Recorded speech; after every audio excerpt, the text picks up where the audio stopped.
भुवनेश्वर कलिंग नगर में आनंद वन प्रकल्पर लोकार्पण कले मुख्यमंत्री नवीन पट्टनायक।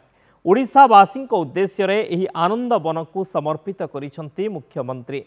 एही अवसर रे आनंद वन रे किछि मुहूर्त बिताइबा सह बुली देखिथिले मुख्यमंत्री।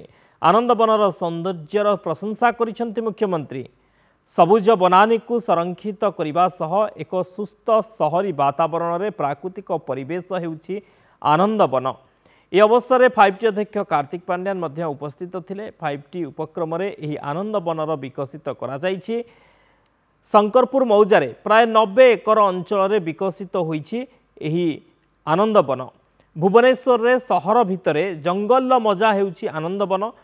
विशुद्ध अम्लजान भंडार पलटिछि आनंद वन। वृक्षलतारे परिपूर्ण एही जंगल ले पक्षींकर किचिरिमिचिरी शब्द मन को टाणी आनुछि। प्राकृतिक परिवेश मध्य रही औषधीय वृक्ष सांगकू फूल गछर संभार। यार गोटे पार्श्व 60 एकर रास्तार अन्य पार्श्व 30 एकर जंगल। उभय पार्श्व को जोड़िबा पाई निर्माण होइछि फुट ओभर ब्रिज। कृत्रिम उपाय रे यार उन्नतीकरण और सौंदर्यकरण करा जाइछि।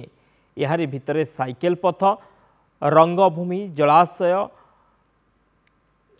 काठ पोल, शौचालय, खुशीर आधार, वर्षा आश्रयस्थल, कंकर पथ, व्याख्यान केन्द्र, मियावाक वृक्षरोपण, सुगंधभरा पथ, हिल प्ले मंडप, जोग मंडप, फूड जोन, पार्किंग, माटी पथ, साइकेल ट्रैक इत्यादि रही।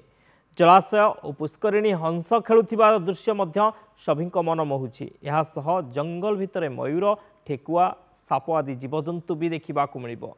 आनंद वन रे 5टी गेट रही। जंगल सुरक्षा लगी व्यापक परिमाण सीसीटीवी लगिबा सहित सुरक्षाकर्मी नियोजित होइछन्ति। 2011-12 मसीह वृक्षरोपण करिथिला नगर वनखंड। सकाळ 5टारू 11टा एवं अपराह्न 3टारू संध्या 6टा पर्यंत लोकंक पई यह खोला रहिबो। आनंद वन प्रोजेक्ट कलिंगा नगर घटिकिया शंकरपुर मौजारे जो पाखापाखी 90 एकड़ जमी रही छी।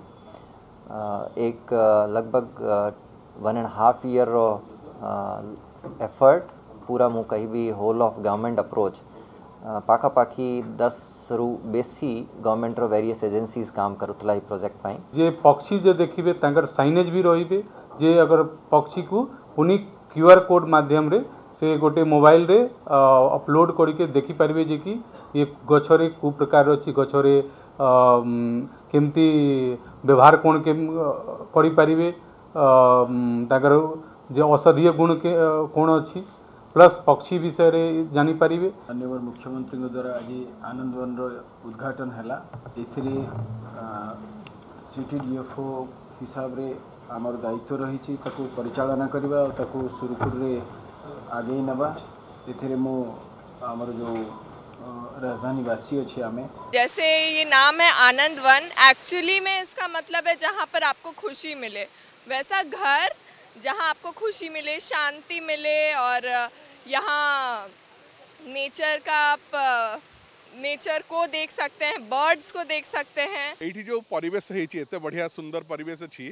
तो ये विभिन्न जगह रे गोटे गोटे बही बुक हाउस टाइप रो गोटे गछरे गोटे घरटे तैयारी जो बही रही पिलांग पई बड़ मान पई पर्टिकुलरली प्रकृति को तार मजा नवा पई केमती प्रजापति गुड़ा को चिन्हिबा पई, गछ गुड़ा को चिन्हिबा पई, तांका विषय जानिया पई विभिन्न गप बही आ जानिया पई बही अछि।